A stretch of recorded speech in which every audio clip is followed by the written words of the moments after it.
So I'm here with Professor Griff, member of Public Enemy, MC, lecturer, author. How are you doing today? I'm maintaining, man. Maintaining, trying to be like you. Man, it's an honor every time I speak with you. As I was saying and stuff and everything, like, congratulations on being married. I saw, like, researching this interview, there was a lot of negative comments about, like, you being married, particularly to a lighter skinned woman. Do you feel like that's a big issue within the African American community as far as colorism? Yeah, colorism is ridiculous. And I think, so much so that there was a saying back when we were growing up. Of course, we went through all of those changes. But when I got grown and entering into those certain, revolutionary and conscious circles, you don't bring anyone home that don't look like your mama. So she looks like my mom, so I'm good. For sure. So, but the colorism thing is ridiculous because what shade and complexion are we not? Is the number. First of all, let me ask that question. Number one, we 150,000 shades of midnight. We come in all kind of complexions. We was all tan and brown and dark and light before we met white people. So I think I didn't read any of them comments because I don't pay attention to them.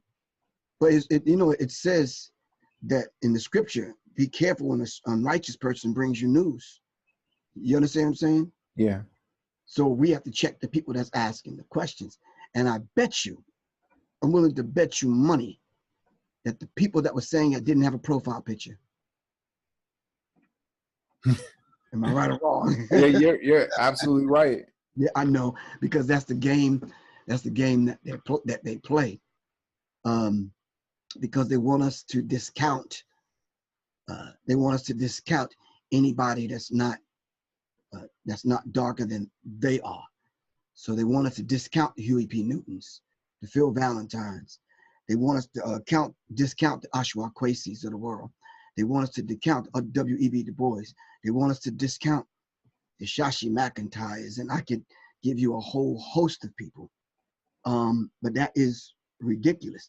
And I'm willing to almost bet you some more money that them people that probably said that are probably not even black. You understand what I'm saying? Yeah, that's a real possibility. You wouldn't know, though, with the profile pictures. So right. So yeah. So that's just the day and time that we it's the day and time that we live in. It's almost like I'm supposed to marry somebody that they deem fit for me to marry when they don't know me or her. yeah, and I totally agree with you. I see a lot, though, within the Black community, specifically, I've been paying attention this year. It seems like people were very quick to call people in the African American community when they're actually speaking in favor of African Americans and their rights, you would seem, and saying, like, that they're Uncle Tom or they're a coon. And I could go to, like, specific examples and stuff of people in the news media and everything where it's like there are different people who have come under attack and they're being called like coons or Uncle Toms at times. I don't even think the people that are calling these names, I don't even really think they know the history of those terms and those names. And I think they misplaced. It's yeah, those terms were some years ago, but they were applying them to the wrong people at the wrong times. Yeah, I totally agree. Moving on, in the news, I've been noticing and stuff, there has been a great advancement in robotics. I don't know if you've been paying attention, but there have been a lot of talk about that this year there's going to be male robotics like going on sale, like that women can have sex with. And with the wave of sexual allegations going on, do you think there's an agenda to replace men? Well, quiet as it's kept, I don't know how many people are going to watch this or see this, but between you and I, in certain households and certain people's lives, and man, it's already been replaced. Oh wow, yeah.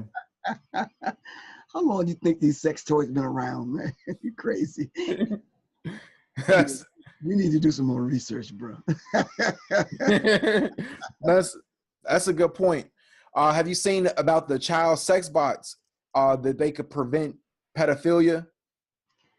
Yeah, well, I think that's going to lead to something else.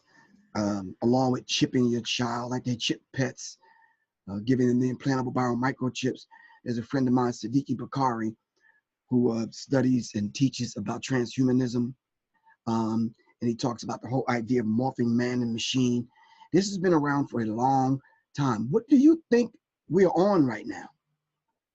We're talking right now. We can talk to the computer and have it do things. We talk to the cell phone and have it do things.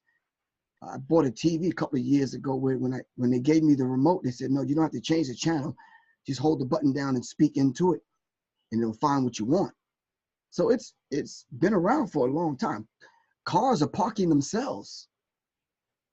Cars are programmed in the destination. The car will take you there. So I think for us to have this discussion today and start talking that it's finally here or it will come, I think we're kind of late. We're approximately 10 to 15 years late. Right. Been for a minute. Yeah, that's a really good point. Are you concerned about net neutrality? I'm concerned about net neutrality not only, but because this is the way we have to do business. This is the way we communicate now. This has become a fixture now in our lives, having the internet. And for them to neutralize it, or not only neutralize it, well, you kind of figure, this was the Department of Defense and a couple of them other alphabet boys. They were the ones that came up with the ARPANET, which ended up being the internet. This was used for defense purposes only. So what makes us think that they just said, forget about it, we're going to turn it over to the masses of the people? No, they're still in control of this thing. So what they're trying to do, basically, the communication companies now want a bigger share, and they have a bigger stake in it now. So they have to neutralize it. So of course that has to trickle down and fall back on the consumer. You have to pay more to subscribe. You have to pay more to send emails. You have to pay more to send attachments. You have to pay more for larger space. Not that right now, we used to pay for space inside the computer. Now we're paying for space outside of the computer up in the cloud. It's just getting more and more ridiculous, man. Right. Yeah. Control how you and I communicate with one another. Oh, definitely. I think like it's a good way to stop grassroots movements from, spreading. I feel like information has never been as widespread and easy to get as it is now. And it seems like it's a agenda by the government to kind of control that, like what you can find out. Not to say that that's not going on, already, because we know, like, as far as like they could take whatever they want off the internet when they choose. Right, but they have to make it legal now. And they have to get you to sign the waiver to sign off on it. Because right now, I was studying what's going on in Iran, because they're blocking all the real news in Iran right now. So I'm trying to get real news about what's going on. And they said Iran blocked IG, Instagram, and Telegram, and there's one other application that they've blocked. The Iranians can't get it now. Oh, right. I was reading about that because of they want to quell, as far as like revolts and people who are stirring up controversy. So like if you lived in Iran, like you would be blocked. They would probably just take your account down. Not only that, well, America's been doing that. Right.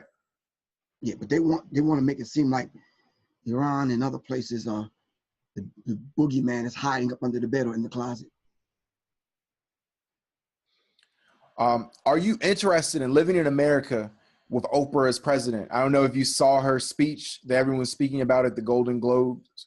I'm comfortable with living in America, regardless who's the president, because I want to move myself in a position with other black people to the point where the president don't really matter, because we're going to be organized to the point where we're actually going to dictate what the president says and does, like other people do.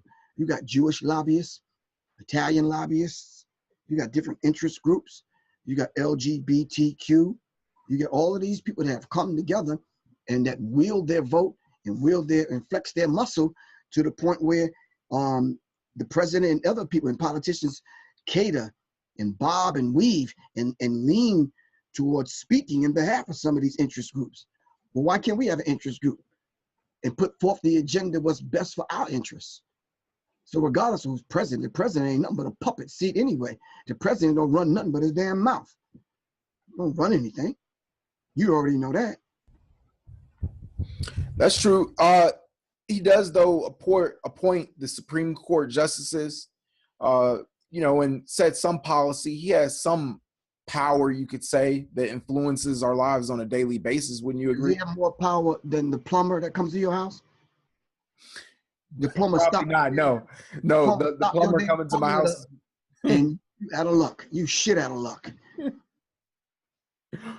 Can you tell me about your documentary film that you're working on? Yes, sir. My documentary film is called The Oculus Inc. And what The Oculus Inc. is based on my book, Symbology. Inside of my book, Symbology, I kind of decode signs and symbols. And what I do is, after decoding the signs and symbols, it dawned on me that I have to give it to the people in the way they can process it and digest it really easy. So I thought about a documentary film, because a lot of times, it's a beautiful thing when you can morph education with entertainment, as KRS once said. He called it edutainment, which is a beautiful concept.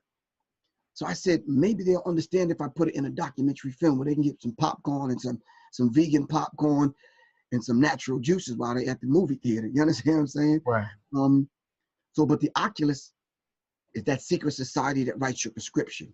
They determine what you see, how you see it, when you see it. The Oculus are the gatekeepers to perception. They manipulate and control your perception. And I want to point these things out to people and let them know that the things that they see every day are not necessarily the things that they see every day.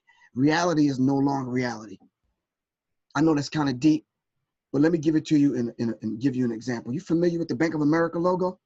Yes, I am. You bank with Bank of America? No, I do not. I have before in the past. Oh, so the Bank of America logo is a square, right? It's Yes. a red and blue square, right? Have you ever looked really in it instead of at it? Not really. Well, take a look after this interview. The Bank of America logo is a square, and inside of the logo, if you look in it instead of at it, you'll see that it's 3 number 11s. What's the 11th letter of the alphabet? I know you on your fingers. I. E, D, E, F, G. So I. What's 3 Ks? K's 3 KKK. Yeah. What does Bank of America got to do with the KKK? And 11 plus 11 plus 11 equals what? 33. 33. What significant is the number? What kind of significance does the number 33? Freemasonry is the highest degree of Freemasonry. Exactly. Now you know where I'm going with that. But do you think the average person knows that? No. No. They drive by Bank of America every day. And these are the kind of things that's hidden in plain sight, right in front of us, that we have no idea of what's going on right in front of us. And there's a language that they speak to one another. While we claim to be conscious, they speak in this language right past our consciousness. Yep. That's the Oculus Inc. A 60-minute documentary film. I'm in the process of putting it together now. Yeah, that sounds very interesting. What else is on the horizon for you in 2018? Wow. The beautiful thing about 2018, it's not really 2018, but because we have our own time signature. But not to make this too deep, 2018, I want to be able to understand how we can, you and I, and other people around us can best use the internet to carve out and make a living without someone else manipulating and controlling it. Because it almost seems like if If your Wi-Fi shut down, you stuck and out of luck. You understand what I'm saying? You're right. You have to be able to use this as other people use it. I see the Bitcoin is on the rise. I see cryptocurrency. So I'm just trying to figure out how we're going to interact with financing. 2018, I'm trying to understand, like you mentioned earlier, robotics and transhumanism. 2018, we have to be able to collectively come together and take some of this land and own it so we can carve out our own destiny. Everyone that don't own something, intellectual property, we're gonna end up being beggars. And it's sad to put it that way, but that's just real. So 2018 is a pivotal kind of year.